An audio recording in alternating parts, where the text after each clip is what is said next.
Hey guys, tonight we begin with something a little darker. A step back into a world that looks nothing like the one you're lying in right now.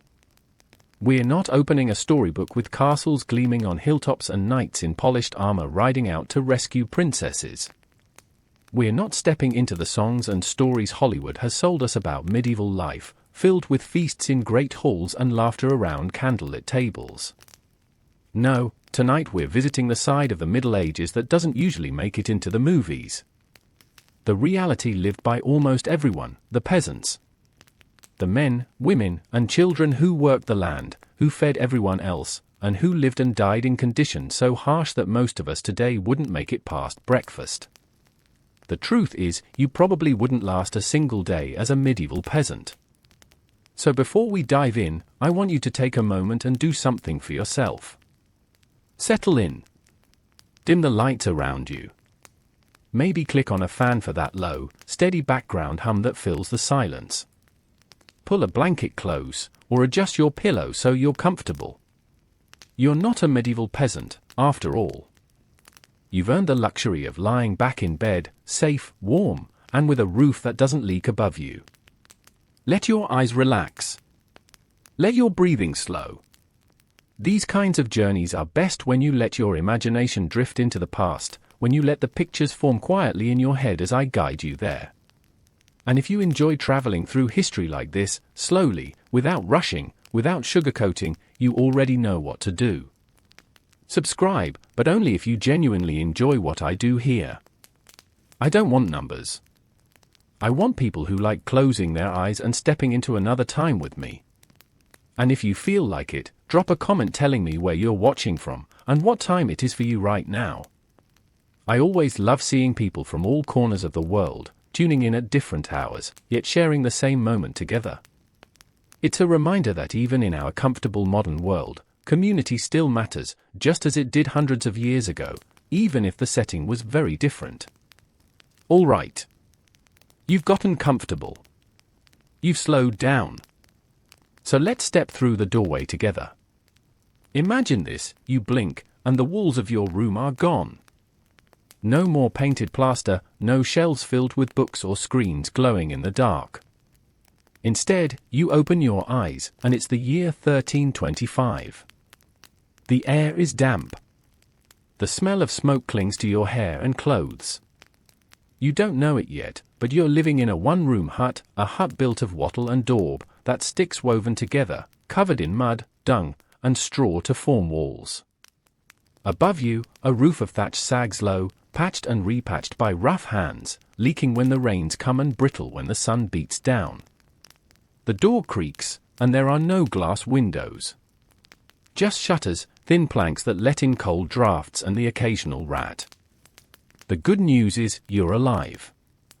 The bad news is, so are the fleas. And the lice. And the bedbugs. And the worms. They live in your bed, in your clothes, in your hair. They live in everyone's. Let's look closer. Where are you lying? Not on a mattress, not on soft sheets, not on anything resembling comfort. You're stretched out on a lumpy sack stuffed with straw, flattened from months of use. The straw isn't fresh. It smells faintly of mildew, and worse, it moves when you shift your body. Something tiny and alive skitters across your arm. You swat at it, but you'll never catch them all. The straw beneath you isn't just straw either, bits of dirt, husks, and even mouse droppings have mixed in. This bed is little more than a heap on the floor, pushed against the wall. If you're lucky, you share it only with a sibling. If you're not, you share it with 2 or 3. Privacy doesn't exist. Your home is dark, even in the morning. The fire pit in the middle has burned down to ashes. Smoke still hangs in the air, clinging to the low beams and your lungs. The soot that lines the rafters has been building for years, maybe decades, dripping down in black streaks whenever it rains hard enough to push water through the roof. Every breath scratches a little. That cough you hear from the other side of the room, that's your father. He coughs every morning, a wet, rattling cough that never really goes away. It's not a cold. It's just what life in a smoky, unventilated house does to lungs. Look around the room. The floor isn't wood. It isn't stone. It's dirt. Packed earth that turns to mud when it rains and hardens when it's dry. In one corner, chickens rustle. In another, a pig grunts softly. At night, animals are brought inside so they won't be stolen or eaten by wolves or wander off. Which means the smell of your home is a mixture of smoke, sweat, damp earth, and livestock. You stop noticing after a while. But if you, with your modern nose, were to step into this room, it would hit you so hard you might gag. And this is normal. This is life. Now listen. Outside, the rooster has already crowed. Neighbors are stirring. But you don't hear silence broken only by birds. You hear the clatter of buckets at the village well, voices calling out as people begin their routines, dogs barking, and somewhere in the distance, the faint clang of a blacksmith starting his fire. Morning begins early here. There's no such thing as sleeping in. The sun is your clock, and it waits for no one. You rub your eyes and stand. Your tunic is the same one you wore yesterday, and the day before, and maybe the week before. Laundry is rare. Water is heavy to haul, soap is expensive, and clothes are precious. You might own 2 outfits, if you're lucky. One for daily work, patched again and again until it's more patch than cloth, and one slightly better one for church on Sundays. Washing yourself? That's even rarer. Bathing in a tub of hot water is something you'll do maybe once a year, if that. A public bathhouse, if your village has one, is a luxury you might see a handful of times in your life. Most days, you just splash your face with a little water, comb out the worst of the dirt, and keep moving. The grime doesn't leave. It just builds. Your hands, though, they tell the story clearest. They're rough. Calloused. Nails black with soil. Fingers cracked and scarred. You're young, but your body already feels old. Peasant life doesn't wait for you to grow into adulthood before it takes its toll. By 12, you're working in the fields. By 20, you're worn down. By 35, if you're still alive, your body looks and feels twice that. And yet, there's no complaint. You don't sit and groan about aches. You don't demand comfort. Because comfort, as you understand it, doesn't exist. This is normal. This is all you know. You rise from your straw bed, step onto the dirt floor, and move into another day of survival. This is the world we're stepping into tonight. A world where warmth, safety, and comfort are fragile luxuries, where every moment of life is tied to labor, hunger, and the will to endure. And we're only just beginning. Congratulations. You've survived the night. That in itself is no small thing here. Nights in the Middle Ages are long, cold, and often restless. There are no glowing clocks on the wall, no soft buzz of a phone charger, no reassuring hum of distant traffic outside. When darkness falls in 1325, it is total. The fire at the center of your hut burns low, and once the embers fade, the shadows seem to press in against the walls. Every sound is amplified in the quiet, the scurrying of mice across the rafters, the distant howl of wolves, the coughs of your family members lying just a few feet away. Sleep comes eventually, but it is never deep, never comfortable. And then morning arrives, not gently, not gradually. There is no alarm clock you can snooze. Instead, the rooster outside your hut explodes into the dawn with its shrill crow, and once it begins, it does not stop. You stir, groggy, scratching at your arms and legs where the fleas have feasted during the night. Your straw mattress has left scratches on your skin. It's damp near the edges from last night's rain dripping through the thatch roof. There's no shaking the feeling of grit beneath you, bits of old straw, dust, and dirt that cling to your body as you roll over. The first thing you notice is the smell. Smoke. Always smoke. The fire pit in the center of the room has burned low overnight, but not out. Your mother has risen early, crouched near the ash, feeding it twigs and scraps to coax it back to life.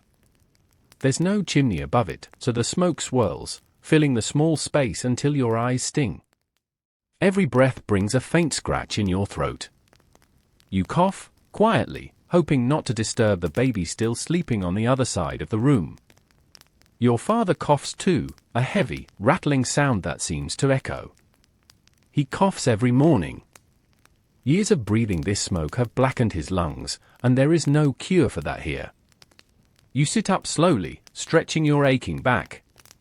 At your age, perhaps 20, perhaps younger, your spine already feels bent. The work you've done has been bending you since you were old enough to walk. The knees crack. The shoulders tighten. You rub your hands, but the calluses do not soften, the small cuts do not heal quickly. This body is not pampered.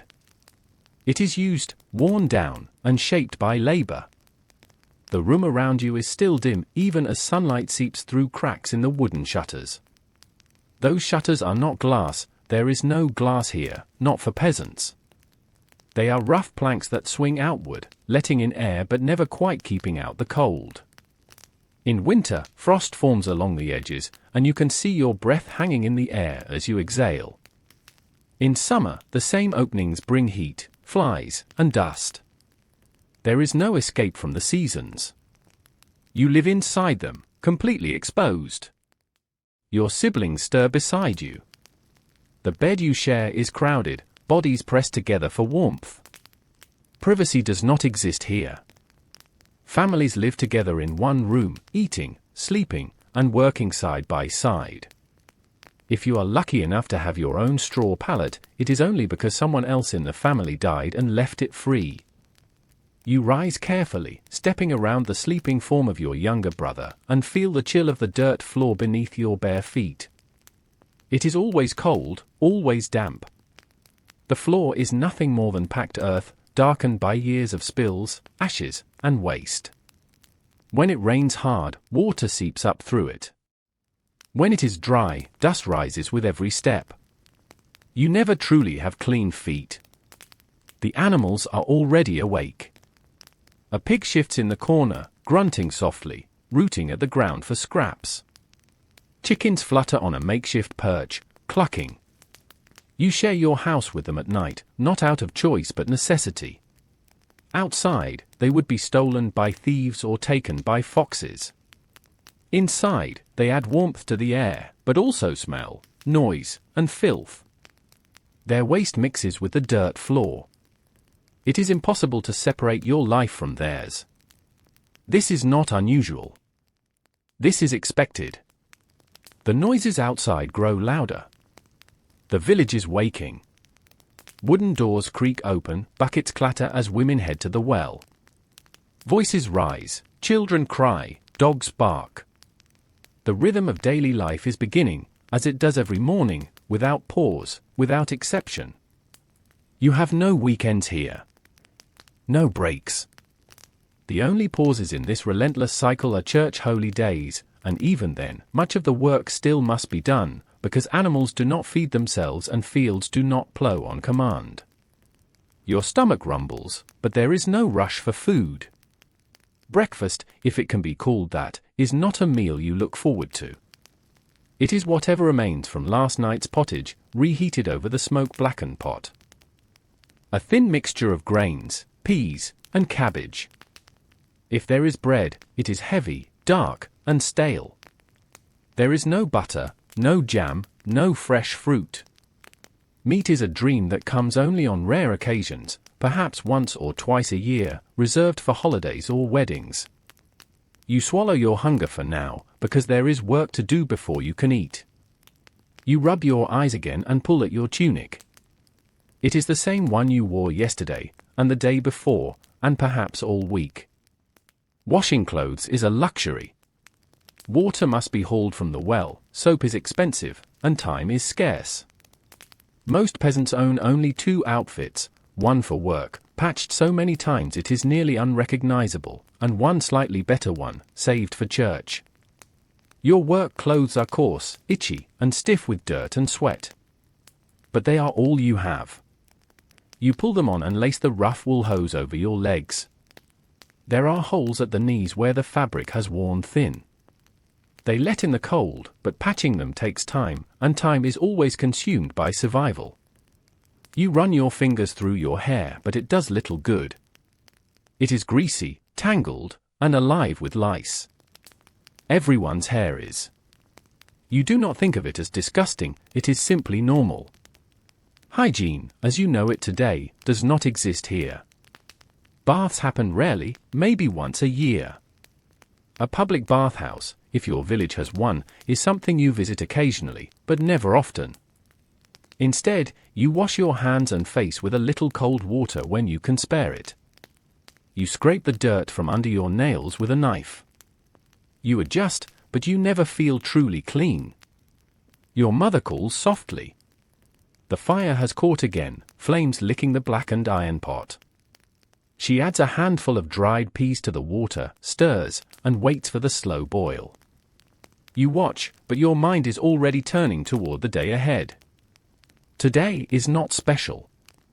It is not a festival or a feast day.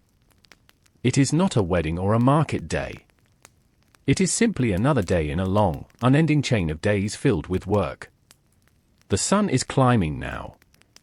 The rooster crows again, as if reminding you that time is moving forward. Your father is already pulling on his boots, worn leather patched with scraps. He grunts as he stands, shoulders broad but bent, his frame powerful but tired. He is not yet old, not in years, but the fields have aged him. He gestures for you to follow, and you know what comes next. The animals must be fed. The fields must be walked. The work of survival waits for no one. You take a last glance around the hut. The baby stirs, whining softly, pulling at your mother's tunic for milk.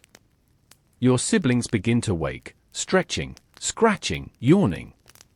The pig continues to grunt, restless.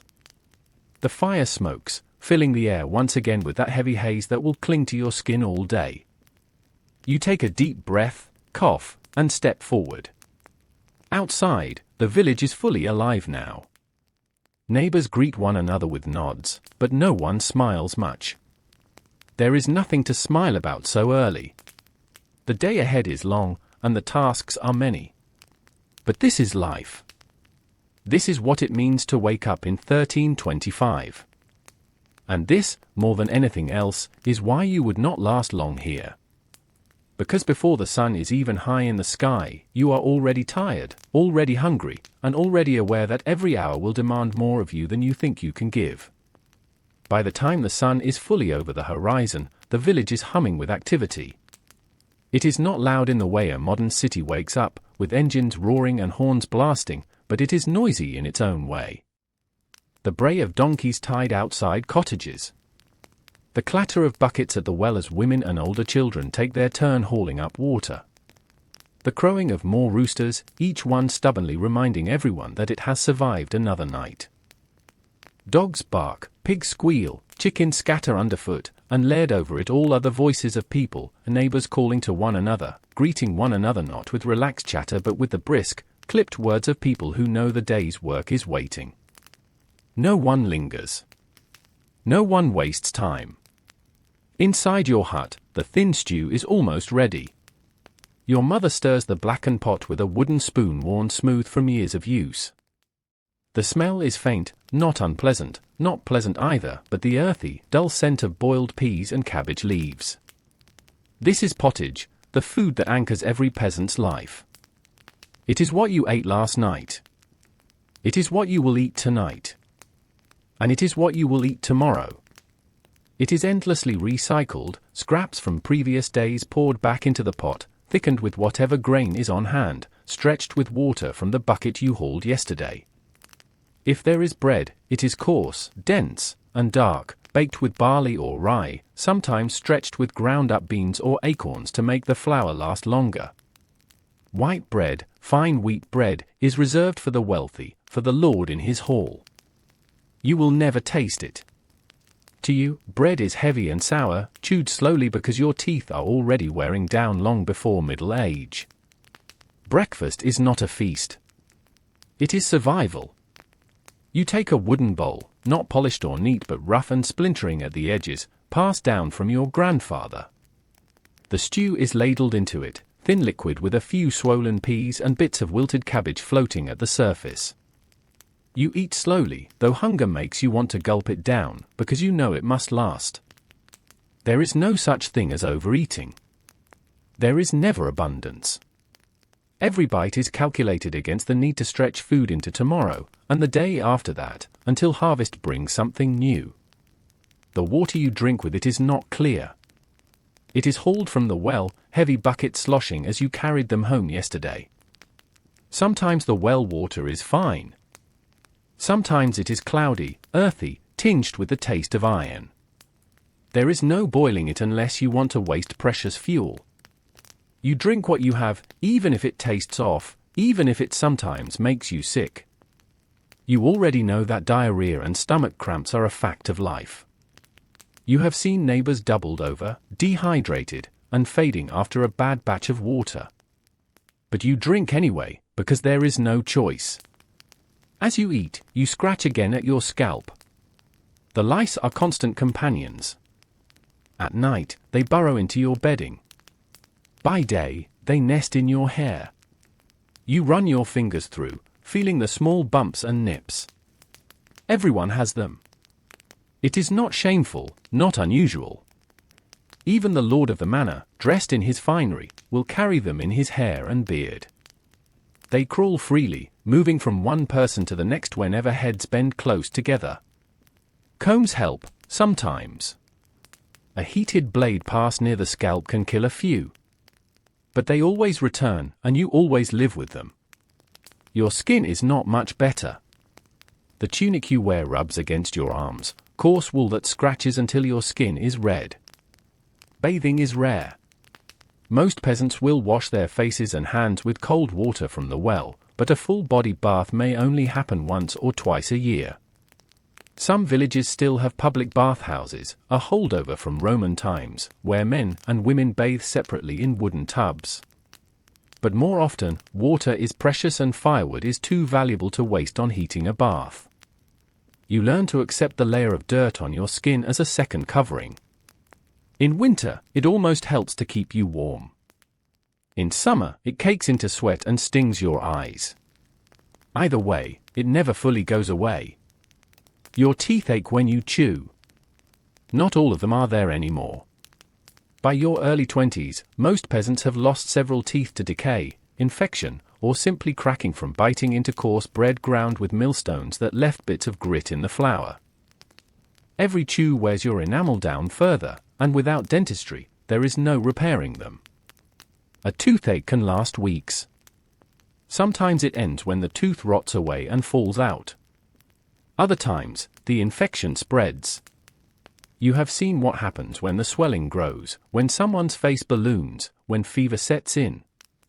Sometimes they survive. Sometimes they don't. And yet, all of this is normal. You don't think of yourself as suffering. You don't call it misery. It is simply life, the only life you know. You were born into it, you watched your parents live it, and you expect to pass it on to your children. The constant hunger, the itching, the aches, they are not punishments. They are the world. And the world does not owe you comfort. After you finish eating, you take your bowl outside to wash it with a little cold water.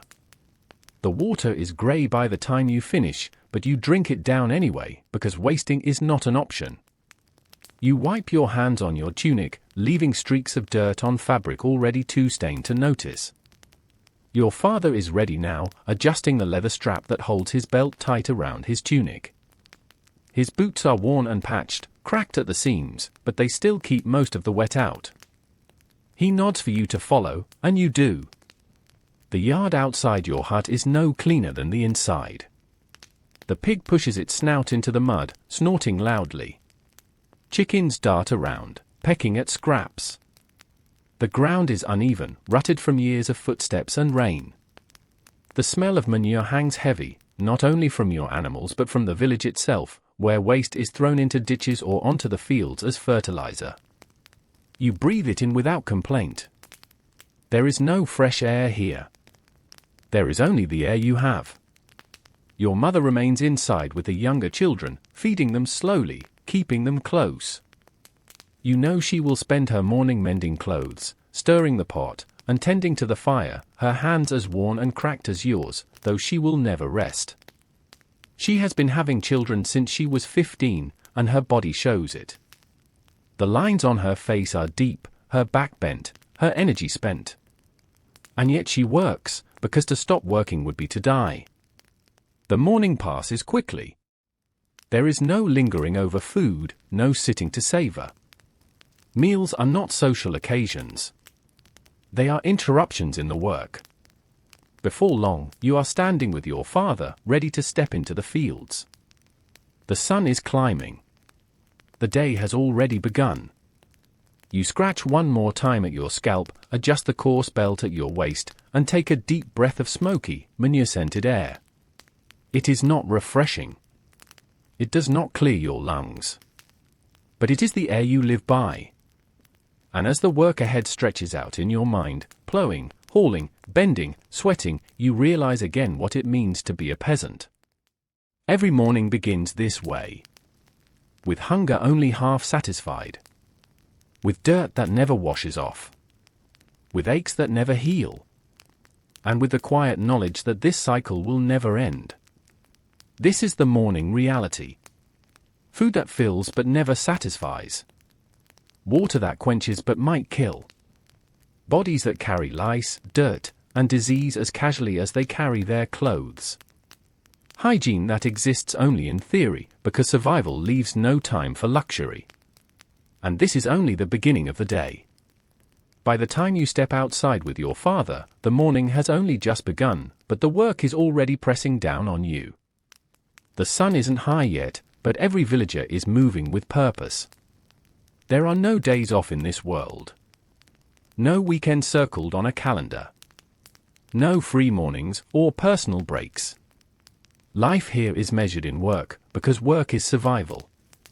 From the moment you can walk, you are part of this cycle, and from the moment you wake until the moment you collapse on your straw bed again, your hands are never idle. The fields stretch out ahead of you, ragged and uneven. They are not the neat, rectangular plots you might imagine when you think of farmland today. Medieval fields are divided into long strips, parceled out to families by the lord of the manor. Your family does not own this land. You work it, you scrape food out of it, but at the end of the day, much of what grows here is not yours. A portion belongs to the church, a portion to the Lord, and only what remains sustains your family. Every furrow you cut, every seed you scatter, is part of a system that demands more from you than it gives back. Your father lifts the heavy wooden plow. It is not an iron machine, not a gleaming tool with smooth handles. It is crude, hacked together, patched and repaired too many times to count. It creaks and groans when he sets it against the soil. The ox, thick and slow, shifts uncomfortably, its ribs visible beneath its hide. You take the reins, guiding it forward, while your father leans his entire body weight into the plow. The soil resists. It is heavy clay, damp from the last rain, sucking at the blade and clogging it until the ox lurches and stops. You strain with all your strength, pushing, shouting at the animal, tugging at the reins, while sweat breaks across your forehead even though the morning is still cool. The earth does not want to yield, but you must make it. Hour after hour, the work continues. The strip is long, and each furrow is back-breaking. You walk behind the ox, feet sinking into the mud, pulling, guiding, shouting until your throat is hoarse. Your father's face is already red with exertion, his tunic sticking to his back with sweat. He doesn't complain. He doesn't stop. Neither do you. Because there is no choice. If the soil is not turned, the seed cannot be sown. If the seed cannot be sown, there will be no harvest. And if there is no harvest, there is no food. It isn't only plowing. Once the soil is ready, you scatter seed by hand. You carry a heavy bag slung across your shoulder, dipping your hand in and tossing the grains in wide arcs. Each throw is repetitive, each step monotonous. Your back aches, your arm burns, your shoulders tighten until they feel as though they will never loosen again. You watch the seed fall, and you know that much of it will never grow. Birds swoop down, pecking greedily. The wind catches some, scattering it into the ditches. The soil itself swallows others, too poor to nourish them. You sigh but keep scattering. Better to lose some than to lose all. And that is only one part of the day. Once the fields are sown, there are fences to repair.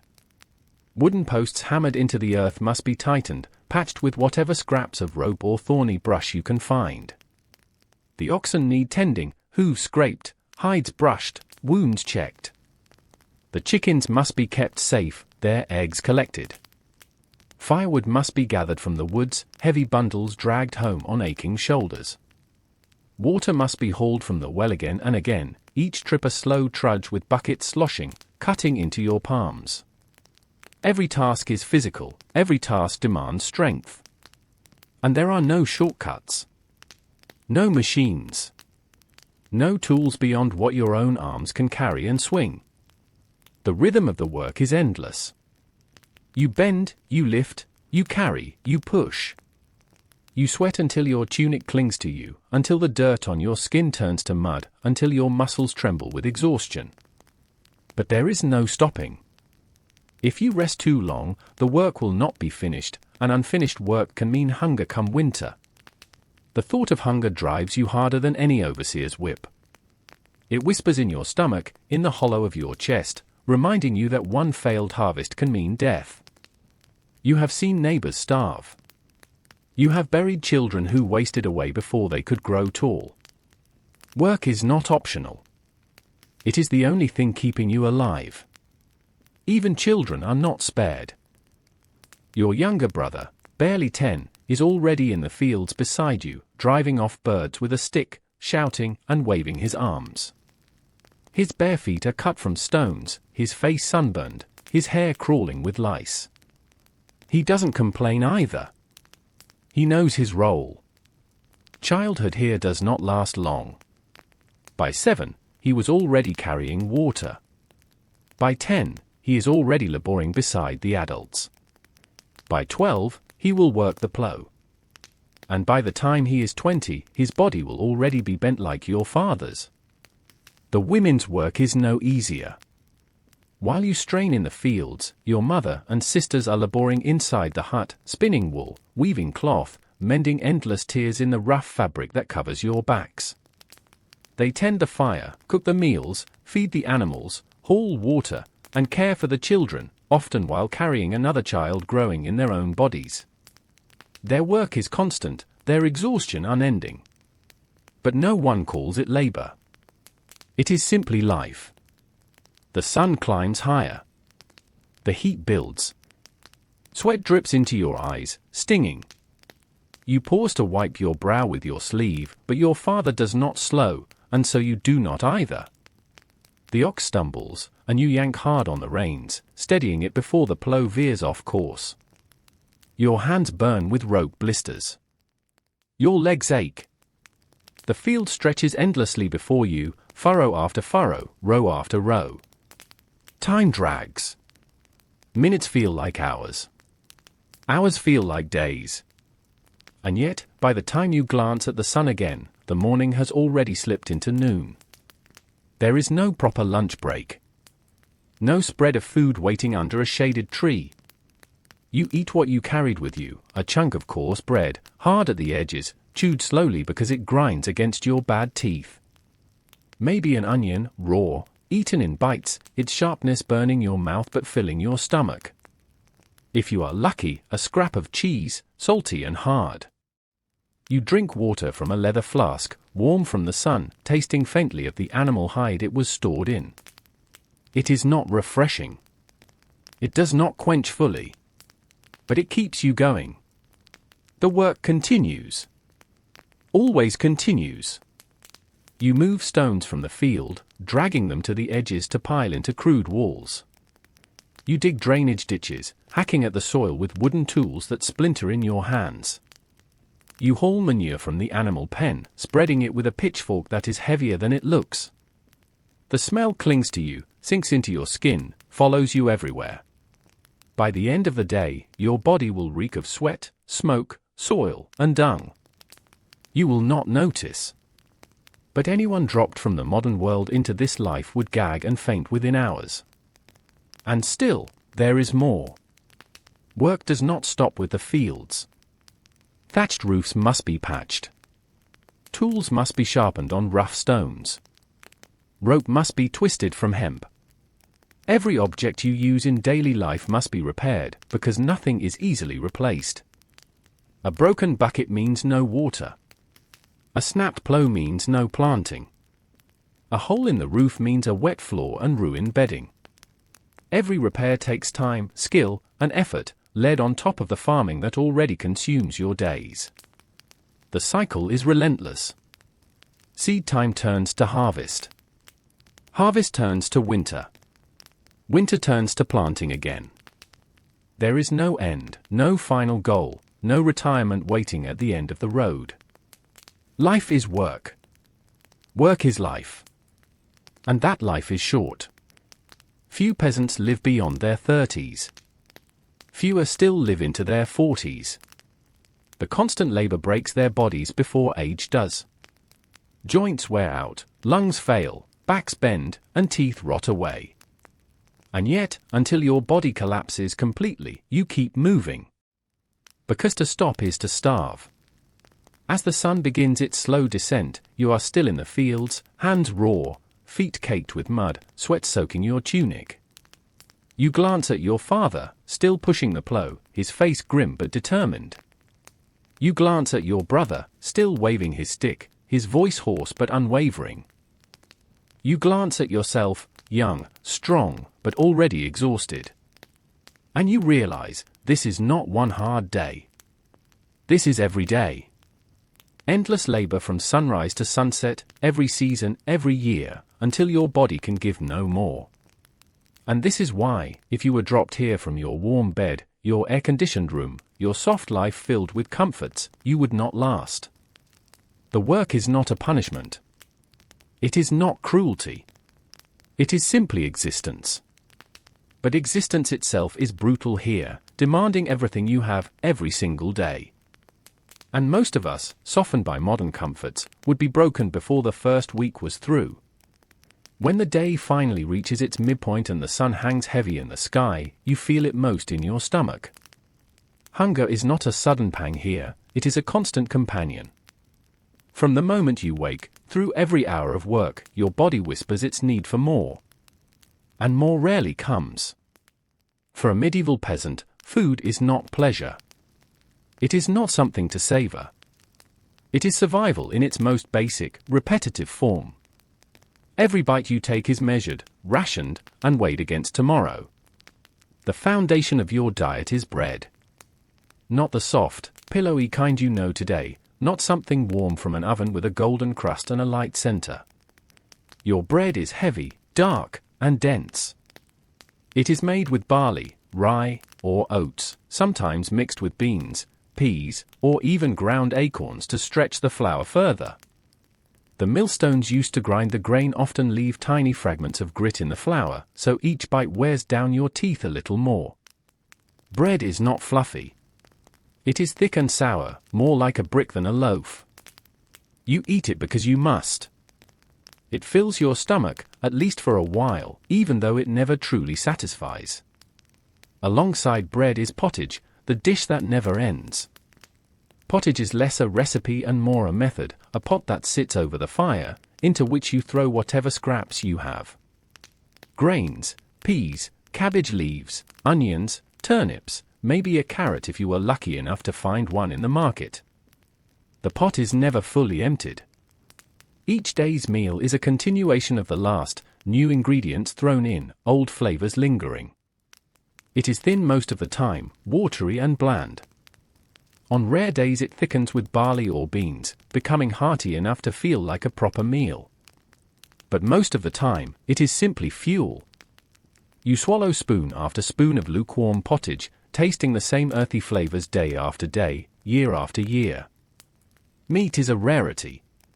You will see it at Christmas, perhaps, or at a wedding feast, roasted on spits and served with great ceremony. The rest of the year, meat is almost absent from your life. Animals are too valuable to kill.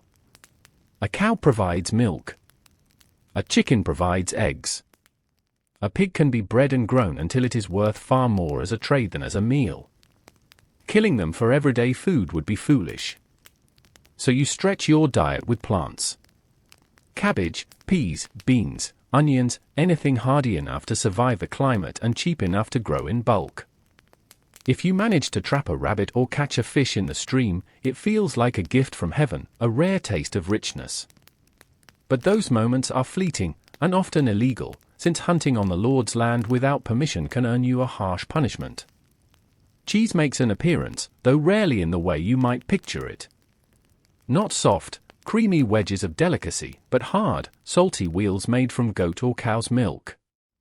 They are aged for months to last through the winter, and when you eat them, they crumble dryly, sticking to your teeth. Butter is even rarer, often reserved for wealthier households, because milk is usually consumed quickly before it spoils. Milk itself is not something you drink freely. It is precious, and more often turned into cheese or curds than drunk fresh. Fruit is seasonal, and even then, limited. Apples, pears, or berries might appear during harvest, eaten quickly before they rot or preserved in crude ways like drying. There are no bananas, no oranges, no exotic flavors from across the world. Sugar is unheard of for peasants. Honey, if you can find it, is a luxury, and even then it is used sparingly. Sweetness is not part of your life. The strongest flavor you taste regularly is the sharp bite of onions or leeks. Salt, too, is a luxury. Essential for preserving meat or fish, it is expensive and often controlled by markets far away. You use it sparingly, if at all. Most of your meals are bland, lacking the seasoning you would take for granted today. Spices like pepper, cinnamon, or cloves are entirely out of reach. They belong to the wealthy, imported from far-off lands at enormous cost. For you, a peasant, the idea of tasting such things is as fantastical as flying. Drinking is another matter. Water, as you know, is not always safe. Wells are shared, streams are polluted, and stagnant pools breed disease. So instead, you drink ale. Not the strong, intoxicating beer you might imagine, but small ale, weak, barely alcoholic, brewed at home with barley or oats. It is cloudy, sour, and warm, but it is safer than water, and it fills your belly. Children drink it too. Wine is reserved for the wealthy and for the church. You may taste it at communion, a single sip, but you will never drink it freely at your own table. Malnutrition is everywhere. You eat enough to fill your stomach, but rarely enough to truly nourish your body. You lack vitamins, and it shows. Your teeth rot quickly. Your skin cracks in the cold. Your body feels weak, and your bones brittle. Diseases thrive in these conditions, and you are always one bad harvest away from disaster. A wet summer, a harsh winter, a swarm of pests, any of these can wipe out your crops, leaving the entire village staring starvation in the face. Famine is not an abstract concept. It is a shadow that hangs over every meal, every seed you scatter, every bite you take. You remember stories from just a few years ago, when the weather turned cruel and crops failed across the land. Families starved. Parents abandoned children on the road. Whole villages emptied, their huts left to rot. The memory of famine lingers in every peasant's mind, passed down from generation to generation as a warning. You eat your pottage today, but you know it may not be there tomorrow. That fear drives you to work harder, to plant more, to pray for mercy. Feasts are the only break in this monotony. A wedding, a holy day, or a harvest celebration might bring roasted meat, pies filled with whatever scraps could be gathered, and ale poured freely. Music might play, laughter might fill the air, and for one night, you might feel full. But these moments are rare, bright sparks in an otherwise grey existence. You treasure them, but they are always followed by the return to pottage and bread, again and again. Children suffer most. Malnourishment stunts their growth. Many die before their 5th birthday, their bodies too weak to withstand disease or hunger. Mothers mourn quietly, but life does not pause. Work continues, and more children are born. Families are large not because people want them to be, but because most do not survive. Every mouth is a burden, and yet every child is also another set of hands to work. Hunger dictates family life as much as love does. And so, your day continues, fueled not by feasts or indulgence, but by scraps and survival. You eat your bread, chew your onions, sip your ale, and return to the fields. You are never truly satisfied, never truly nourished. Your stomach is always waiting for more, your body always craving something richer, something stronger, something better. But it never comes. This is what food means for a peasant. Not pleasure. Not variety. Not celebration. Food is fuel, barely enough to keep you alive, often not enough to keep you healthy. It is heavy bread, watery pottage, and endless repetition. It is the ache of hunger that never quite leaves, the knowledge that one failed harvest could bring famine, and the quiet resignation that this is the only life you will ever know. As the long day grinds on, one truth becomes impossible to ignore: the body of a medieval peasant is never truly clean, never truly healthy, and never truly free from danger.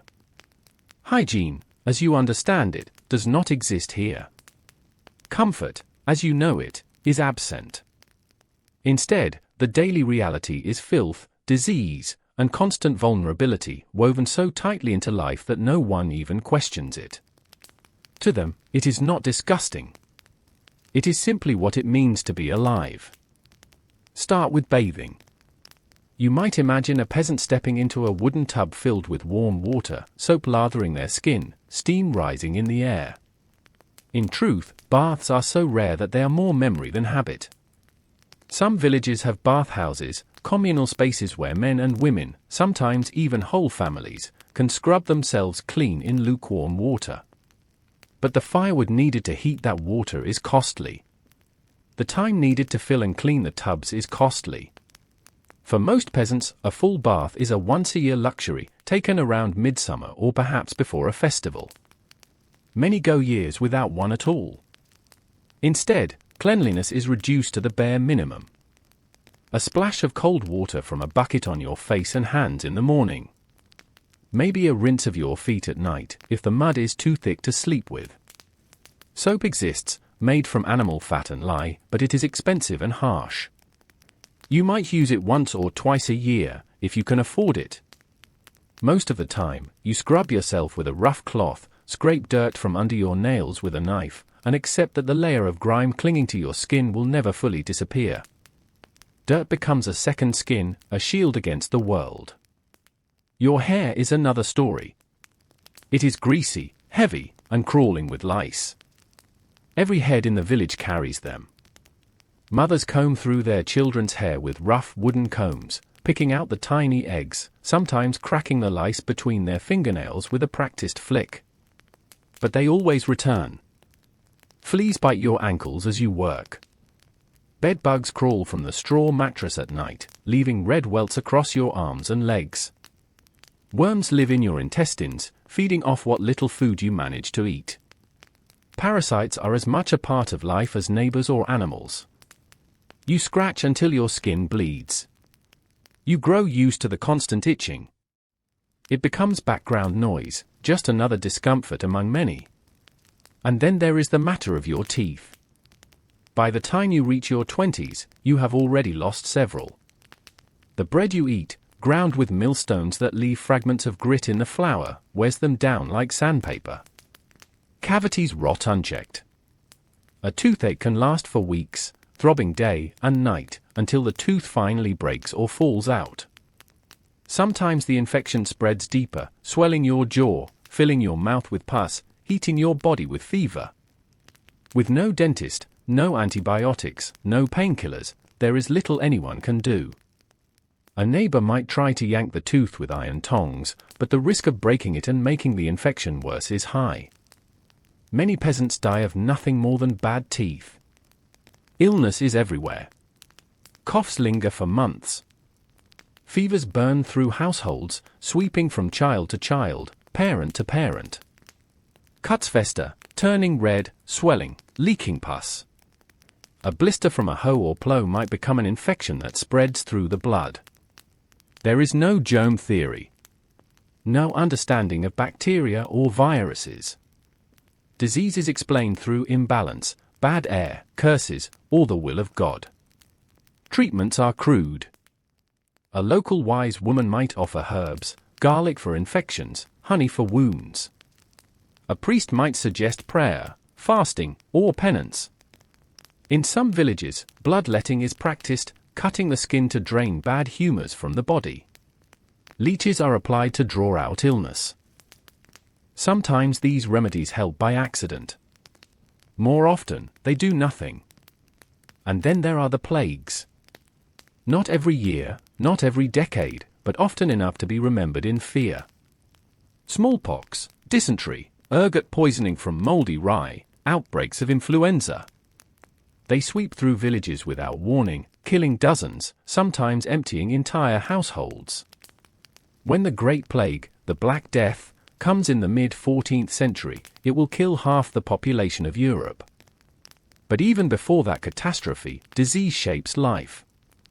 You grow up expecting siblings to die young.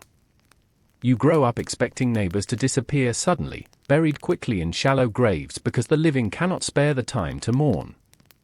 Health is fragile not only because of disease, but because of the work itself.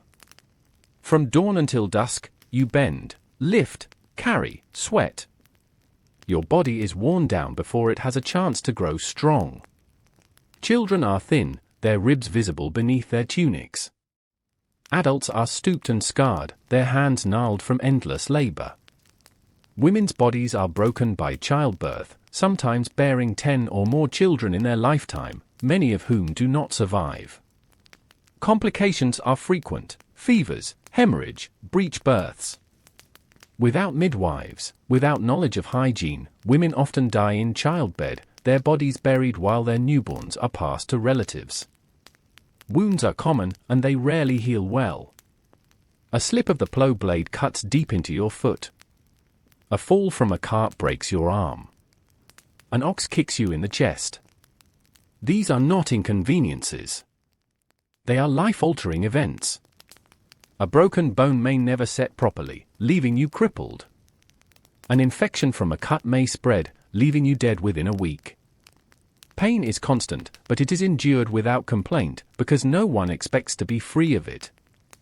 The smells of daily life are reminders of this fragile state. Smoke from the fire clings to your lungs. Manure from the fields fills your nose. Rot from spoiled food lingers in the hut.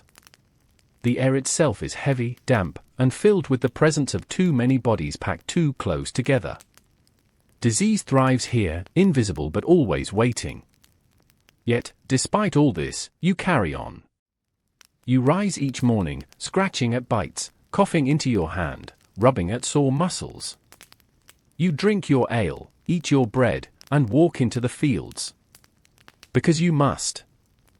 There is no pause, no cure, no relief.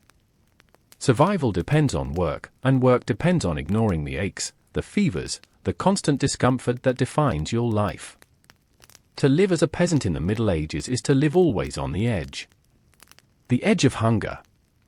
The edge of exhaustion. The edge of illness. Your body is never fully well, never fully strong, never free from the possibility of collapse. You learn to accept this fragility, to see it not as unfair but as natural. And yet, for someone transported from the modern world into this one, the shock would be unbearable. To lose hot showers, clean water, soap, medicine, dentists, and hospitals all at once, it would feel like being stripped of everything that keeps you human. This is why hygiene and health matter so much when imagining life in the past. Not because peasants were lazy or dirty by choice, but because the world they lived in gave them no other option. To be a medieval peasant was to exist in filth, to share your body with lice, fleas, and worms, to live with constant coughs and aches, and to face death from causes so small and simple you would not even think of them today. And still, life went on. Work had to be done. Fields had to be plowed. Children had to be raised. Even in the shadow of disease and decay, people endured. But for you, dropped suddenly into this world, one day of it would be enough to make you long desperately for soap, for medicine, for a single glass of clean water. If the endless labor, hunger, and sickness weren't enough, there is another weight pressing on you every single day as a medieval peasant or authority. Your life is not your own. It is shaped, controlled, and dictated by forces far above you, the Lord of the Manor, the Church, and the Crown. You have almost no say in how you live, no power to change your circumstances, and no rights in the way you would understand them today. Oppression isn't an occasional injustice. It is the structure of the world itself. Begin with the Lord. The land you work does not belong to you, even if your family has farmed the same strip for generations. The fields, the woods, the streams, even the very village you live in, belong to him. You are tied to this land as tightly as the ox is tied to its yoke. You are not a slave, exactly, but you are not free either. You cannot simply pack up and leave.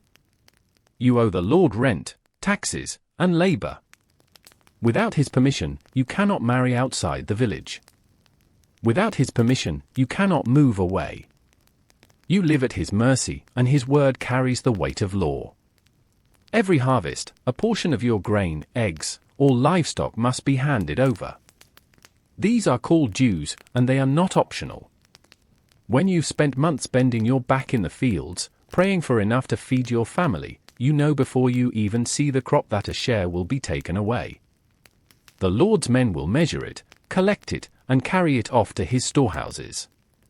What remains must stretch to feed you until the next harvest. If the harvest is poor, your family goes hungry. If the harvest is good, you still go hungry, because much of it goes to the manor. The balance is always tipped against you. And it's not only grain. You owe the Lord labor as well. This is called corvée work, and it is part of your obligation as a peasant. A few days each week, instead of working your own strip of land, you must work the Lord's. You plow his fields, harvest his crops, repair his roads, maintain his fences. The work is just as hard, the sun just as hot, but you gain nothing from it. You watch the fruits of your labor carried into his barns, knowing that you will never taste them. And yet, you must do it. Refusal is unthinkable. The punishments for disobedience are harsh. The Lord has men-at-arms, armed retainers who enforce his will. If you are caught stealing from his stores, or poaching a rabbit from his forest, or refusing to pay your dues, you can be beaten, imprisoned, or even executed. The gallows stand at the edge of the village as a silent reminder. You have seen men hanged for theft, their bodies left to swing in the wind as a warning to others. You have seen neighbors whipped until their backs bled for resisting. Justice, as you know it, is not blind. It is wielded by the powerful against the powerless. The church, too, has its grip on you. Every Sunday, you attend Mass. You kneel in the stone chapel, your hands folded, your head bowed. The priest preaches in Latin, words you do not understand, but words you are told carry truth. Through the church, you are reminded constantly of your place in the order of things. God has made lords to rule, priests to pray, and peasants to labor. To question this is not only rebellion against your Lord, but rebellion against heaven itself. And the church demands payment as well. 1/10 of your produce, the tithe, goes not to your family, not to your neighbors, but to the priest. It feeds him, it maintains the chapel, it flows upward into the vast wealth of the church. Even in famine years, the tithe is expected. Even if your children are hungry, you hand over that share. To withhold it is sin. And sin carries punishments far worse than hunger, eternal damnation. The church does not need soldiers to enforce its will. Fear of the afterlife is enough. You live caught between these two authorities, the Lord and the church. One holds your body. The other holds your soul. Together, they ensure your obedience. You might feel anger, bitterness, even despair, but you cannot act on it. To rebel is to risk everything. To speak against the system is to mark yourself for ruin. And so you endure, bowing your head, paying your dues, doing the work, whispering your frustrations only in the safety of the night. Taxes are not only in crops and labor. Sometimes they come in coin, demanded by the crown through the Lord. But coin is rare in your world. You might never hold more than a few pennies in your lifetime. To pay, you must sell what little surplus you have, or trade away tools, or sacrifice the animals you depend on. When war comes, taxes rise. You may not even know why the war is being fought, perhaps over land you have never seen, or a crown you will never wear. But you feel its weight in your empty stomach, in your bare cupboards, in the endless work that produces wealth for others while you live on scraps. The forest, the streams, the meadows, all are bound by law. You cannot fish freely, cannot hunt freely, cannot cut wood freely. These are the rights of the Lord. You are permitted to gather fallen branches, to pick berries, to graze your animals in certain places, but always under his rules. Step beyond them, and you are a poacher, a thief, a criminal. The forest guards patrol, catching those who dare to snare rabbits or cut down trees without permission. Punishments are swift. Fingers chopped off for theft. Branding on the face. Public humiliation in the stocks. These are not empty threats. You have seen them carried out. Even your family life is not entirely your own. Marriages must often be approved by the Lord, especially if they involve inheritance or land. If a widow remarries, the Lord has a say. If you wish to move to another village, to escape debts or obligations, you must ask permission. Your freedom is not full. It is conditional, wrapped tightly in the laws and customs of feudal life. And yet, this oppression is not always brutal in the way you might imagine. The Lord does not need to wield the whip every day. His power is in its constancy. His authority is a shadow that hangs over every decision. You do not need to be beaten to remember your place. You know it from birth. The church reinforces it. Tradition reinforces it. And so you accept it, because there is no alternative. This is the way the world works. It has always been so, and you believe it always will be. Still, the resentment simmers. You see the manor house on the hill, its walls of stone, its roof that does not leak, its stores of grain that could feed the village 3 times over. You see the Lord's children dressed in fine clothes, riding horses you will never touch. You see the priest with his chalice of wine, his candles, his altar draped in embroidered cloth. And then you look at your own hut, its walls crumbling, its roof sagging, its floor of dirt. You look at your own bowl of pottage, thin and grey. And though you do not speak it aloud, you know the truth, this world is not fair. But fairness is not part of the system. Survival is. And survival requires obedience. So you bow when the Lord rides past. You kneel when the priest lifts the host. You pay your dues, give your tithe, perform your labor. You do what is required, even as it grinds you down. Because the alternative is worse. To resist is to risk everything. To endure is the only choice. This is the reality of authority in the life of a medieval peasant. You are bound to the land, tied to obligations, trapped between the demands of your Lord and your church. You labor endlessly, only to see your work carried away. You fear punishment, both in this world and the next. And you live knowing that no matter how hard you toil, no matter how much you give, you will never escape. authority is the invisible chain around your neck, and oppression is the air you breathe.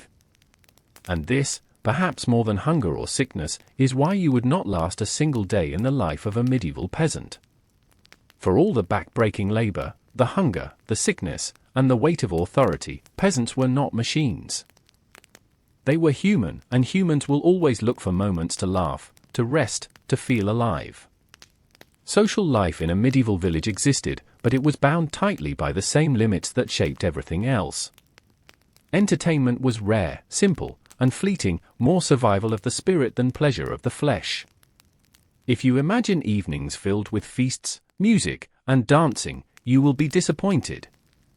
Most nights ended with exhaustion, with families collapsing onto their straw beds. But here and there, between the toil, there were sparks of human connection that gave people something to hold on to. The day's work ended only when the sun dipped below the horizon. Darkness came quickly in a world without electric light.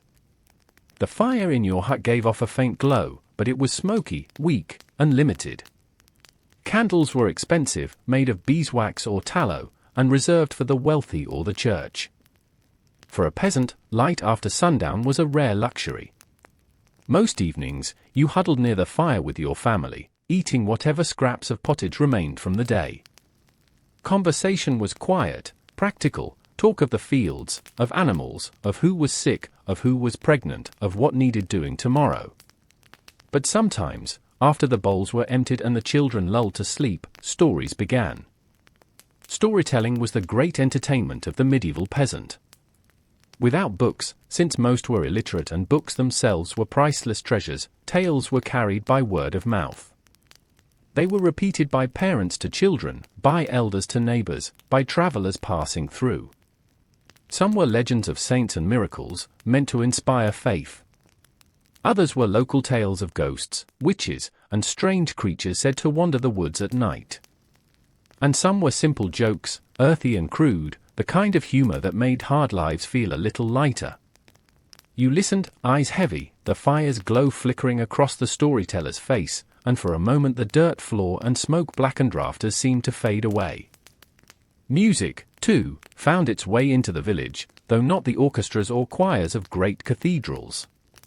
Here it was simple, a flute carved from wood, a drum stretched with animal skin, a fiddle played roughly by someone who learned by ear. Songs were passed down like stories, their melodies repetitive, their lyrics familiar to everyone. They were sung during work to keep the rhythm, hummed at night to calm restless children, lifted high during festivals when ale loosened tongues. A good voice was a gift, admired by neighbors, cherished by families. Music required no parchment, no wealth, only breath, only memory. Festivals were the true bright spots in the monotony of peasant life. The church calendar was dotted with feast days, saints' days, Christmas, Easter, Pentecost. On these occasions, work slowed, though it rarely stopped entirely. The village gathered, and for once, the air felt different. There might be a communal meal, with bread, cheese, and, if fortune allowed, a roasted pig or sheep. Ale flowed more freely. Men and women danced in circles on the village green, stomping their feet, clapping their hands, laughing in the rare freedom of celebration. Children ran wild, chasing one another through the crowd. Musicians played their simple instruments. For a few hours, life felt almost joyful. But even festivals had their shadows. The church presided over them, reminding everyone that joy must be tempered with devotion. Processions carried crosses through the streets. Sermons were preached. Confessions were heard. And the food and drink were still limited. One roasted pig might be shared among dozens. A few mugs of ale might be passed hand to hand.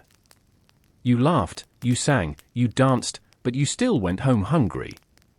The celebration was never far from the reality waiting for you at dawn: more fields, more labor, more survival. Marriage and family were also central to social life. Weddings were among the most anticipated events, not only for the bride and groom but for the entire village. A wedding meant music, food, and dancing, often the best feast peasants would see in a year. Families came together, neighbors joined, and for one day, the village celebrated the bond of two people who would now share the burden of survival. But marriages were rarely about romance. They were practical, arranged between families to secure land, labor, or security. Love, if it came later. Still, weddings gave people an excuse to laugh, to sing, to drink until their worries blurred for a night. Death, too, was a social event. Funerals brought the village together, but not in joy. They were solemn affairs, heavy with the reality that everyone shared the same fragile existence. The church guided the rituals, the priest chanting prayers in Latin that few understood. Neighbors gathered to help dig graves, to comfort the widow or orphan children, to murmur the same words of endurance, life goes on. Even in mourning, the social fabric held, because it had to. No one could survive alone. Games offered another escape, though even they were shaped by the limits of peasant life. Children played with sticks, stones, or bits of cloth sewn into crude balls. They ran barefoot through the village, chasing one another, laughing despite their ragged clothes. Adults joined in simpler games during festivals, tug-of-war, races, or contests of strength. Dice and gambling sometimes appeared, though the church frowned on them. And sports existed in rough forms, bull games that were more like brawls, wrestling matches, archery contests. They were not organized leagues, but they brought moments of excitement, of competition, of pride. Storytelling, music, festivals, weddings, funerals, games, these were the threads of social life. But beneath them ran a deeper current, community. In a world so harsh, survival depended on neighbors. You helped one another bring in the harvest. You built cottages together. You shared tools, food, and labor. If one family suffered, the others pitched in, because the village was stronger together. Gossip flowed, of course, who was unfaithful, who was lazy, who was cursed. But even gossip reinforced the bonds. Everyone knew everyone. Privacy was non-existent. Secrets were rare. Your life unfolded in the sight of others, for better or worse. Evenings were short. After stories or songs, after laughter or gossip, fatigue settled in. You lay back on the straw mattress, the fire smoldering, the smoke rising. Outside, the village grew quiet, save for the occasional bark of a dog or the hoot of an owl. You closed your eyes, your body aching, your stomach half empty, your head still buzzing faintly with the rhythm of a song or the words of a story. These were the only luxuries available, not riches, not fine meals, not soft beds, but brief moments of togetherness that reminded you that life, however hard, was still worth enduring.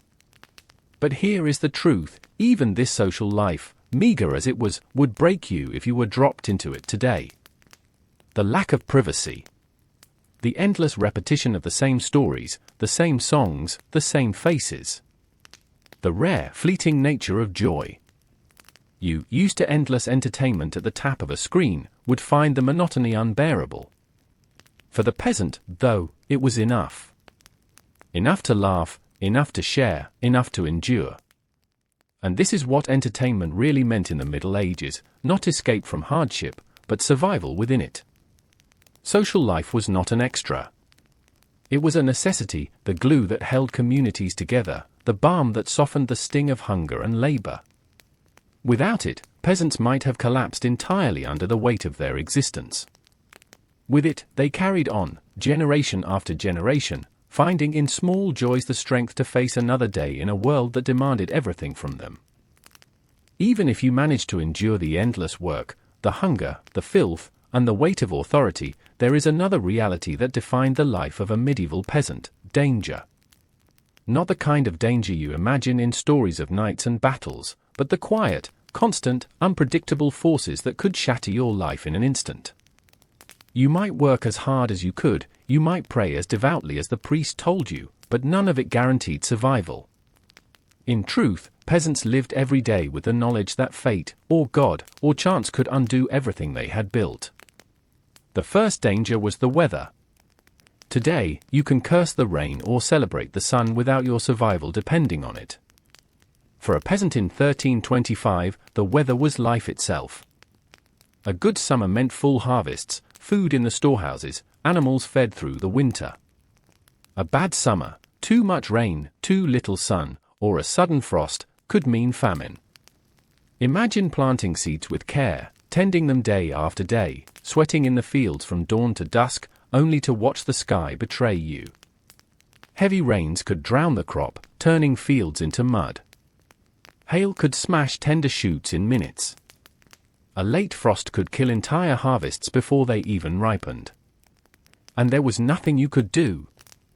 No greenhouses, no irrigation systems, no backup shipments of grain from across the globe. If the weather turned against you, your family starved. The winters were worse. Your hut had no insulation, no glass windows, no central fire to heat every corner. The smoke from your hearth filled the single room, burning your lungs but failing to warm the edges. You slept with your family huddled together, pigs and goats brought inside for warmth, your breath visible in the air. Food stores dwindled quickly. By February or March, the hungry gap, most villages were down to scraps. Thin bread, watery pottage, maybe dried beans if you had managed to save them. You rationed every bite, praying that spring would come before your family wasted away. Many years, spring came too late. Disease was another constant threat. You did not know the word bacteria. You did not understand germs. But you knew that sickness spread like wildfire through villages. A cough could sweep from house to house. A fever could take 3 children in 1 week. Dysentery, spread by contaminated water, left people weak, dehydrated, and dead within days. Smallpox scarred those who survived and killed those who did not. Wounds that today would be stitched and healed became festering infections, swelling and oozing until the victim grew delirious with pain. Sometimes the wise woman offered herbs or charms. Sometimes the priest offered prayers or relics. But often, nothing worked. You buried the dead quickly, because you could not afford to lose more time from the fields. And then came plague. The Black Death, in the mid-14th century, would wipe out half of Europe, but even before that catastrophe, smaller outbreaks of pestilence were feared. You might wake one morning to find that a neighboring village had been emptied by a mysterious illness. Boils appeared, fevers burned, bodies collapsed in the streets. Fear spread faster than the disease itself. And peasants had no defenses. No medicine, no hospitals, no knowledge of what caused it. All you could do was pray that it passed you by, and dig more graves when it didn't. Famine was never far. 1 failed harvest could mean hunger. 2 failed harvests could mean starvation. You had seen families forced to eat bark, weeds, even dead animals found by the roadside. Mothers gave their last scraps to their children and died of hunger themselves. In the worst years, whole villages emptied, survivors fleeing to towns in search of food, many dying along the way. Famine was not only physical hunger but social collapse. Desperation made neighbors steal from each other. Parents abandoned children. Crimes rose. And yet, through it all, you still had to work the fields, because without planting, there was no hope for the next year. War was another danger you could not control. You might never fight in a battle, but war still found you. Lords and kings waged their conflicts across the land, and peasants paid the price. Soldiers marched through villages, seizing food, burning fields, trampling crops. Armies lived off the land, which meant living off peasants. If you resisted, you were beaten or killed. If you submitted, you starved anyway. Raids were sudden and brutal. One day, your family might be in the fields, the next, your hut might be smoking ruins. Bandits and outlaws lurked in the forests. Roads were unsafe, travel dangerous. If you walked to market with a basket of eggs or a sack of grain, you risked being stopped by thieves. If you wandered too far from the village, you risked never returning. The law was weak in the countryside. The Lord's men could not patrol every road, and justice, when it came, was often too late. You learned to travel in groups, to keep your head down, to avoid the forest at night. But still, people disappeared. Still, bodies turned up by the roadside. Superstition filled the gaps in understanding. If disease struck, it might be blamed on witches, on curses, on the wrath of God. If lightning struck a hut, it was seen as divine punishment. If famine came, it was because sins had angered heaven. Fear of the unknown added to fear of the known, and peasants lived in a world where danger was not only physical but spiritual. The church offered rituals to ward off disaster, but they often did little to change the harsh reality. Death was never distant. Life expectancy hovered around 35 years, though many died younger. Infants often did not survive their first year. Women died in childbirth. Men died in accidents or from exhaustion. Children succumbed to fevers. Elders, if they lived long enough to become elders, were bent, frail, and often blind. Cemeteries filled quickly, graves dug shallow and close together. Death was not shocking. It was expected, woven into the rhythm of daily life. And yet, peasants endured. They endured because they had no choice. They worked the fields knowing a storm could destroy the crop. They raised children knowing many would not survive. They ate their bread knowing it might not be enough. They prayed, not because prayer always worked, but because it was the only shield they had against forces far beyond their control. For you, transported suddenly into this world, these dangers would crush you. You are used to safety nets, doctors, hospitals, supermarkets, governments that respond to disaster. A storm ruins your plans, but not your survival. A fever sends you to the pharmacy, not the grave. A robbery is rare and shocking, not a constant possibility on every road. For peasants, danger was the air they breathed. They accepted it, feared it, endured it. But you? You would last only a day, maybe less, before the weight of uncontrollable forces broke your will. This is what it meant to live as a medieval peasant, to labor endlessly, to endure hunger and sickness, and still to know that everything could be undone by a single storm, a single disease, a single soldier's march. It was life lived on the edge of disaster, every day, every year. And that, more than anything else, is why you would not last in their world. When you think of childhood today, you probably picture school, toys, playdates, birthdays, cartoons, and the long, drawn-out years of slowly learning to become an adult. Childhood, in your mind, is a protected stage of life, a time to grow, to learn, to play.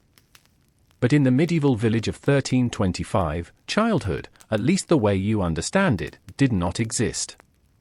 Children were not protected, not sheltered, not given space to discover themselves. They were small adults, expected to work, to obey, and to contribute from the moment they could walk without falling over. You are born into a hut filled with smoke, dirt, and the smell of livestock. Your mother, exhausted from years of pregnancies, brings you into the world on a straw mattress. There is no doctor, no sterile instruments, no safety net if something goes wrong. Maybe a midwife is present, an older woman from the village with experience delivering babies. Maybe she offers herbs to ease the pain, mutters prayers to the Virgin Mary, or ties charms around your mother's wrist. But she cannot stop blood loss. She cannot stop infection. Many women die in childbirth. Many children die at birth or shortly after. Half of all medieval children never live to see their 5th birthday. If you survive those first fragile years, your life is still precarious. You are swaddled tightly in rough linen, not because it's comfortable, but because people believe it helps your limbs grow straight. You are fed breast milk if your mother is healthy enough. If she dies, or if she cannot feed you, you might be given cow's milk or goat's milk, which often makes babies sick. Many infants starve. Many simply fade away. By the time you can walk, your childhood, if it can be called that, is already over. You are expected to help. At 3 or 4, you might be chasing chickens out of the hut, carrying small bundles of sticks for the fire, or pulling weeds from the garden.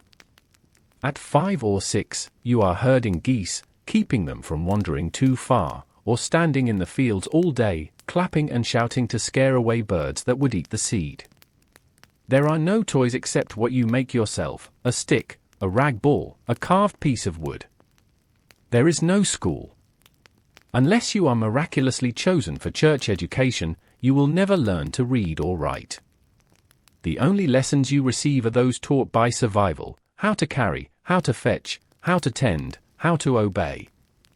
By 7, you are nearly indistinguishable from the adults around you in terms of labor. You fetch water from the well, struggling under the weight of buckets that cut into your hands. You gather dung for fuel, carrying it in baskets. You help in the fields, sowing seeds or harvesting alongside your parents. Your body, still small and fragile, aches with effort, but no one coddles you. To coddle a child is to risk making them weak, and weakness cannot survive here.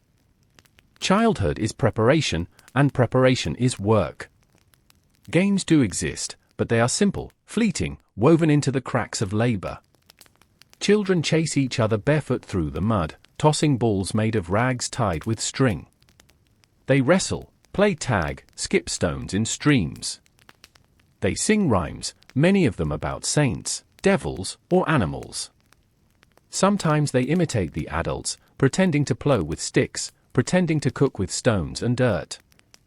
But these moments are not the foundation of their lives. They are pauses, small breaths of joy before returning to the chores that never end. Illness cuts through childhood with brutal force. Fevers, diarrhea, rashes, coughs, any of these can kill a child within days. There are no antibiotics, no vaccinations, no doctors with stethoscopes and clean tools. A simple cold can turn deadly. A cut knee can fester into infection. Mothers know this. They love their children, but they also prepare themselves for loss. Death is expected. Children are baptized as soon as possible after birth, sometimes within hours, because parents fear they will die before they can be saved. Every graveyard has tiny mounds, unmarked or marked with crude wooden crosses, reminders of how fragile life is. If you survive into your teens, you are already considered an adult. At 12 or 13, girls may marry, their bodies not yet fully grown, but their lives already mapped. Boys take on full field labor, pushing plows, driving oxen, cutting wood. You are not seen as a child anymore. You are another worker, another mouth to feed, another link in the endless chain of survival.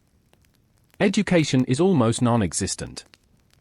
A tiny handful of peasant children might learn their letters if a priest takes pity on them, or if they show unusual cleverness. But for the vast majority, knowledge is practical, oral, and immediate. You know how to milk a cow, how to weave a basket, how to gather herbs for cooking or medicine. You know how to survive storms, how to read the soil, how to tend animals. But you cannot read the Bible. You cannot write your own name. Stories, songs, and memory are the only library available to you. Still, even with all this, peasant children are not joyless. They laugh, they run, they find ways to amuse themselves. They climb trees, chase dogs, throw stones at streams, dance during festivals. Their games are rougher, their laughter sharper, because they know tomorrow might not come. Childhood joy in the Middle Ages is not built on abundance, but on scraps. A good day is one when the bread is fresh, when the rain holds off, when no one is sick. But the shadow always looms. You know from the beginning that life is short. You watch siblings bury before you are 10. You watch your mother cry silently over a tiny grave. You watch your father's back bend further each year. You grow up with death as a neighbor, work as a constant, hunger as a familiar ache. By the time you are 15, you have lived through more hardship than many modern people face in a lifetime. For someone today, this version of childhood would feel unbearable.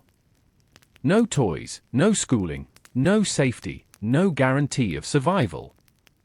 To wake at 5 years old and already be herding animals, to lose half your siblings before you are grown, to know hunger as a daily reality, it would break you.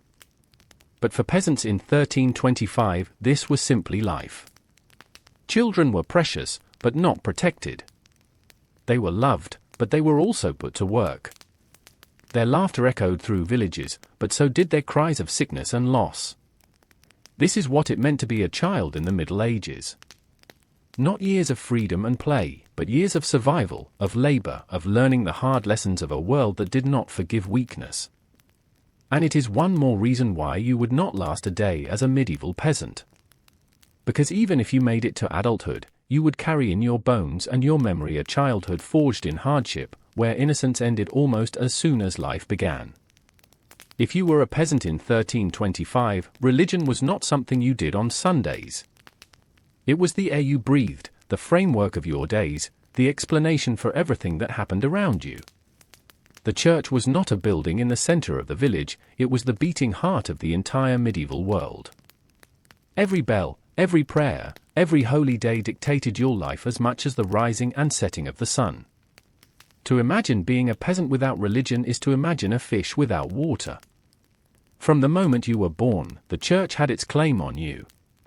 Babies were baptized as quickly as possible, sometimes within hours, because parents feared the infant might die before being washed of original sin. The priest poured holy water over the tiny forehead, muttered words in Latin that no one else in the room understood, and declared the child safe in the eyes of God. Without baptism, the soul was believed to be lost. That fear hung heavy, especially in a world where so many children died in infancy. Parents clung to the ritual not out of choice but out of desperation.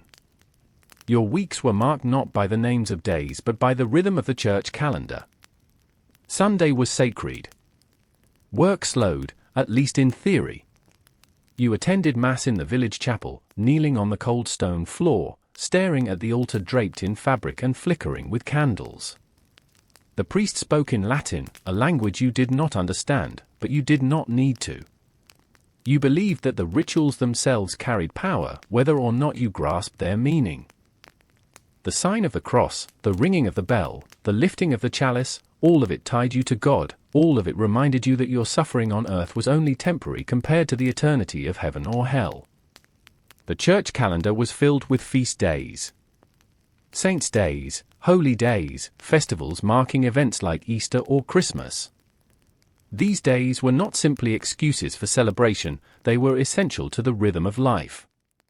They broke up the monotony of endless work and gave meaning to the seasons. But they also imposed strict rules.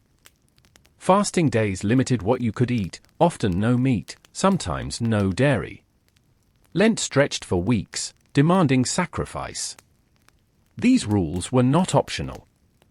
To ignore them was to risk sin, and sin was dangerous not only for your soul but for your standing in the village.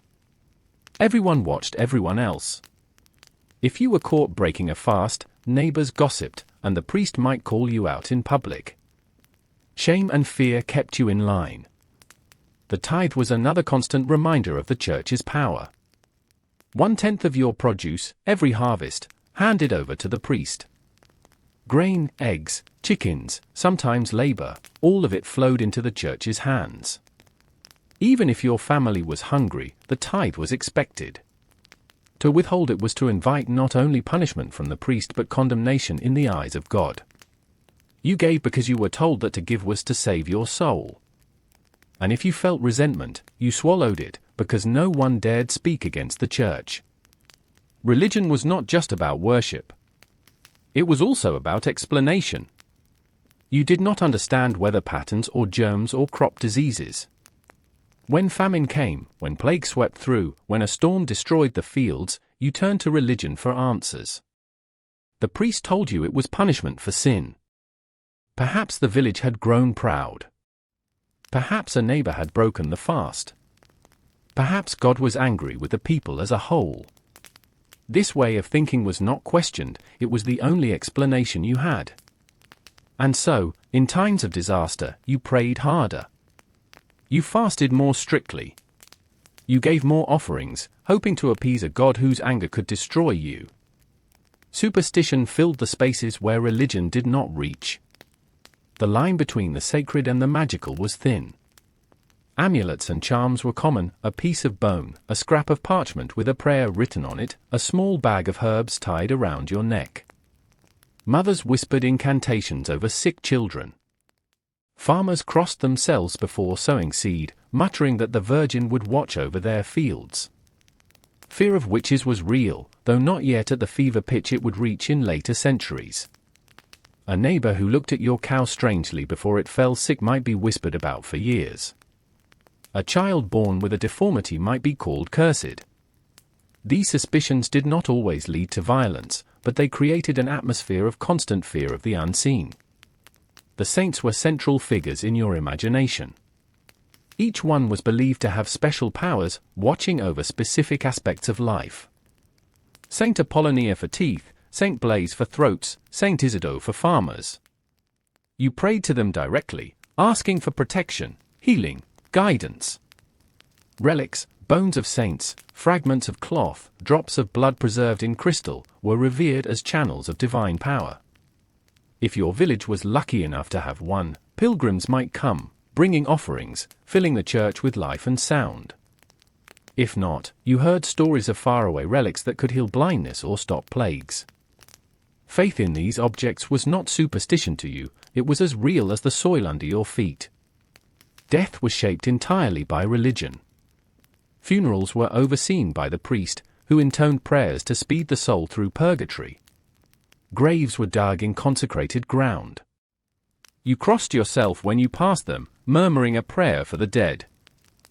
The fear of hell was constant, reinforced by sermons filled with images of fire, demons, and endless torment.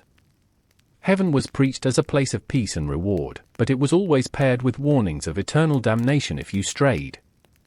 This fear governed behavior as much as the Lord's soldiers did. Confession was another form of control. The priest sat, and you knelt, confessing sins in whispers, thoughts of envy, words of anger, breaking the fast, skipping mass. Penance was assigned, prayers, fasting, sometimes even public acts of shame. Through confession, the church entered your most private thoughts, ensuring that even your inner life was not free.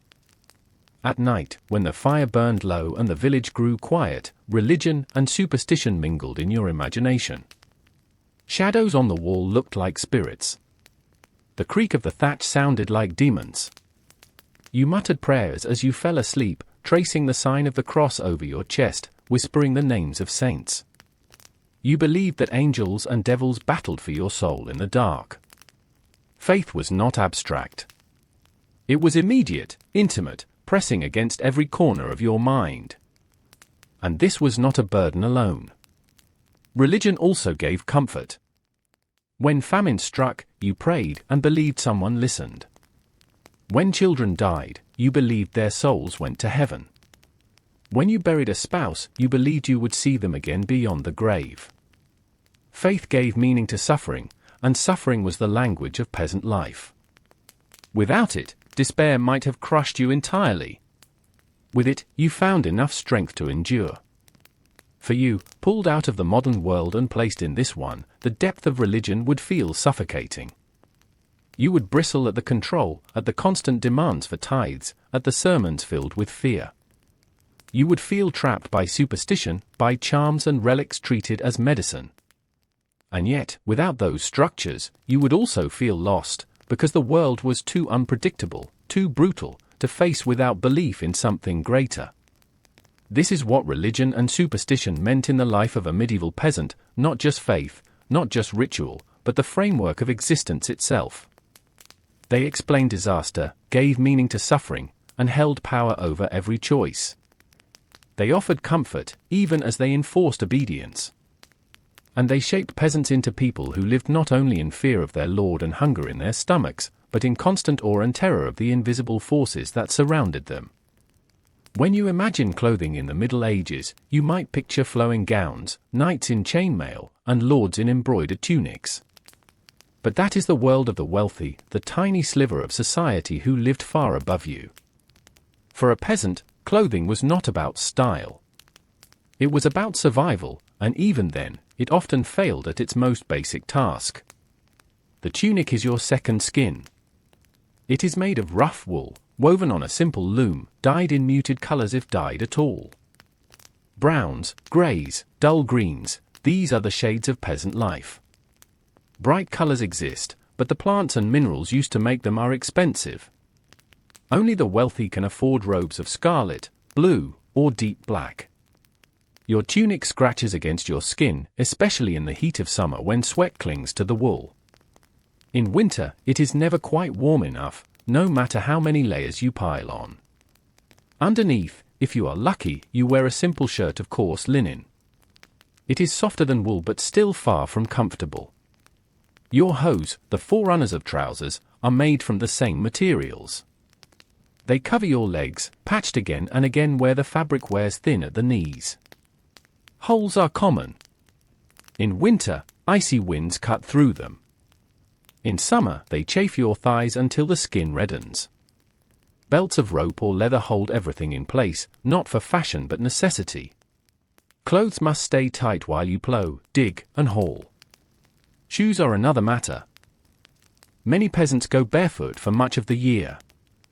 Leather is expensive, and making shoes requires skill. You might have a pair of rough leather boots, passed down from your father, patched with scraps and stiff with age. They leak when it rains, they crack when it freezes, but they protect you just enough to keep walking. In warmer months, you often leave them off to preserve them, your feet toughened by years of walking over stones, mud, and dung. Children almost never wear shoes. Their feet are bare until they are grown enough to inherit a worn-out pair from an older sibling. Hats and hoods are essential. The sun beats down on you in the fields, and without shade, your skin burns. A hood of wool, rough and heavy, shields your face in winter. In summer, a wide straw hat keeps the glare out of your eyes. Gloves are rare, most of the time your hands are bare, blistered, and scarred from work. Women wear kirtles, long woolen dresses that reach the ground, often layered with aprons. Their heads are covered with wimples or simple cloths, partly for modesty, partly for protection from the sun. Like men, their clothing is patched endlessly, handed down from mother to daughter, remade into smaller garments for children when worn thin. Nothing is wasted. A worn-out tunic might be cut into strips for mending, or turned into bedding. Every scrap of fabric is used until it disintegrates. Clean clothing is a rarity. Washing requires hauling buckets of water, heating them over the fire, and scrubbing with harsh soap made from animal fat and ashes. It is exhausting, and peasants cannot spare the time to do it often. Most people wear the same clothes for weeks at a stretch until the dirt stiffens the fabric. The smell of sweat, smoke, and animals never leaves. When you finally wash your tunic, you scrub it on rough boards, wring it out with aching arms, and hang it to dry on hedges or ropes. But even freshly washed, it never feels truly clean. The stains remain. The smell lingers. And when clothing tears, and it always does, it is patched. A mother spends evenings by the fire, needle and thread in hand, stitching patches over holes until the garment is more patched than original fabric. Children often wear hand-me-downs several sizes too big, sleeves rolled, hems dragging. New clothing is almost unheard of. To own 2 or 3 full sets of clothes is a mark of wealth for a peasant. Most make do with 1 daily set and 1 best set, worn only to church or festivals. If clothing is your second skin, your hut is your shell. Shelter, like clothing, is not about comfort. It is about surviving the elements, barely. Picture a single room, perhaps 20 feet by 20 feet, walls of wattle and daub, wooden stakes woven with branches, plastered with mud, straw, and dung. The walls crack in the heat and crumble in the rain. They keep out the wind, sometimes, but drafts always find their way in. Insects burrow through the cracks. Mice and rats squeeze under the door. The roof is thatch, bundles of straw piled thick and tied with rope. It keeps out some rain, but not all. In a heavy storm, water drips through in steady streams, soaking your bed, your clothes, your food. In summer, the thatch harbors insects, even birds nesting above your head. In winter, frost settles on the inside beams. The floor is not wood or stone. It is dirt, packed down by years of footsteps, sometimes strewn with reeds or rushes to cover the worst of the damp. The rushes grow filthy quickly, soaked with spilled ale, animal waste, and ashes from the fire. They are replaced every few weeks, though not often enough to keep the smell away. You sweep with a broom of twigs, but the dirt never truly leaves. In the center of the hut is the hearth, little more than a pit of stones where a fire burns. There is no chimney. Smoke rises to the rafters, filling the air, blackening the beams, and settling in your lungs. Your eyes sting constantly. You cough every night, every morning, every time you sit too close. But without the fire, you freeze in winter. It is the only source of warmth, the only way to cook. So you endure the smoke, because to live without it is impossible. Furniture is sparse. A rough table, a few stools, maybe a chest to store valuables. Beds are straw mattresses, sacks stuffed with hay, set directly on the floor or raised on crude wooden frames. They stink of mildew and vermin. You share them with siblings, with parents, sometimes even with animals. Privacy does not exist. Families eat, sleep, and live in the same single room. If you want solitude, you step outside, but even there, the village is small, and everyone sees everything. Animals often share your shelter. Chickens roost in corners, pigs grunt in pens built against the walls, goats are tied inside at night for safety. Their warmth is welcome in winter, but their smell fills the air year-round. Their droppings mix with the dirt floor, their noises interrupt your sleep. But they are too valuable to risk leaving outside. Storage is always a problem. Grain must be kept dry, but your hut leaks. Meat must be preserved with salt, but salt is expensive. Tools must be stored, but space is limited. Everything is packed tightly, cluttering the small room, turning it into a jumble of necessities. There is no decoration, no luxury, only survival. The hut is not permanent. Storms, fire, or simple decay will ruin it after a few decades. Rebuilding is part of life. Families patch holes with mud, replace rotten beams, repair roofs with fresh thatch. Neighbors often help, because everyone knows their own hut will need the same help soon. Entire villages are rebuilt again and again, shifting slightly over the centuries, leaving behind mounds of earth and stone for future generations to uncover. Compared to your modern home, with its insulated walls, electric lights, running water, and clean floors, a peasant's hut would feel like little more than a shed. And yet, to the people of 1325, it was home. It kept out enough of the wind to survive. It gave shelter from the rain, however leaky. It held the family together under one roof, a fragile shell against the vast, unforgiving world. This is clothing and shelter in the life of a medieval peasant, rough wool that scratches your skin, patched garments passed down for generations, bare feet hardened by years of walking, a single smoky room shared with animals and family alike. It is life stripped to the barest essentials, where survival matters more than comfort, and comfort is a word you would not even recognize. For you, used to closets full of clothes, warm shoes, heated homes, and private rooms, one night in such a hut would be enough to break you. The smoke would choke you, the lice would crawl across your skin, the straw mattress would stab you with thorns, and the smell would cling to your body long after you left. For the peasant, it was ordinary. For you, it would be unbearable. And now, after walking through a single day in the life of a medieval peasant, after standing in their hut, wearing their rough tunic, eating their bread, breathing their smoky air, you can begin to understand why you wouldn't last. Not just a week, not even a day. The moment you woke on that straw mattress, crawling with fleas, your modern comfort stripped away, your body and mind would rebel. And yet, for millions of people over centuries, this was not strange. This was life. Think back to the morning. The rooster's crow dragged you awake, long before you wanted to rise. The smoke from the fire filled your lungs, stinging your eyes. Your straw bed itched and reeked, the dirt floor was damp under your bare feet, and your stomach already growled. There was no coffee waiting, no soft pillow to roll back into, no bathroom with running water.